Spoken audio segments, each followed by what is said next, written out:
এটা একটা মহামারী এবং ভয়ঙ্কর অবস্থা। অন্যকে নিয়ে ব্যস্ত থাকা, অন্যকে সময় দেয়া। প্রিয় ভাইরা, স্রষ্টার দেয়া আমাদের জন্য সবচেয়ে দামি বিষয় হচ্ছে, আল্লাহর দেয়া সবচেয়ে দামি গিফট হচ্ছে আমাদের সময়। দামি গিফটের নাম কি? এই সময়টাই আমরা অন্যকে দিয়ে দিই। অন্যকে হিংসা করতে করতে এই দামি সময়গুলো নষ্ট করে ফেলে। এটা ঠিক না। আমারও অনেকে দেশে কাফের বলে, আছে না নাই? আমি অবাক হয়ে যাই, এই কাফেরের কথা শুনতে এতগুলো আল্লাহর ওলি কি করে আসে? আমার বুঝে আসে না, এই কাফেরের কথা শোনার জন্য এরকম ধাক্কাধাক্কি হয় কেন? আল্লাহ তুমি হেদায়েত দান করো। আমি শুধু আল্লাহর কাছে সাহায্য চাই আর আপনাদের দোয়া চাই। দোয়া করবেন, বদদোয়া দিবেন না তো আবার। আর কে আমারে কাফের বললো, কে কি ফতোয়া দিল, আই ডোন্ট কেয়ার। ওইদিকে আমি তাকাই না। এর কারণ, পিছনের দিকে তাকানোর সময় আমার নাই। চিল্লা এখন ঠিক কিনা?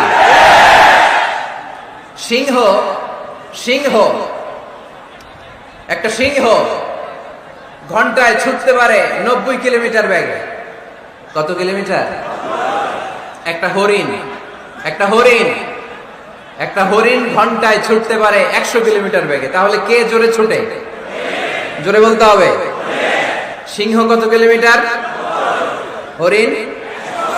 তারপরেও হরিণটা 100 কিলোমিটার বেগে ছোটার পরেও সিংহটার কাছে সে ধরা পড়ে যায়। এর কারণ, সিংহ যখন ধরার জন্য ছোটে সে শুধু সামনে তাকায়, সে পিছনে তাকায় না। আর হরিণ 100 কিলোমিটার বেগে ছোটার পরেও সে ধরা খেয়ে যাবার ভয়ে বারবার পিছনে তাকায়। আর পিছনে তাকার কারণে ওর গতিটা স্লো হয়ে যায় আর সিংহের হাতে বধ হয়ে যায়।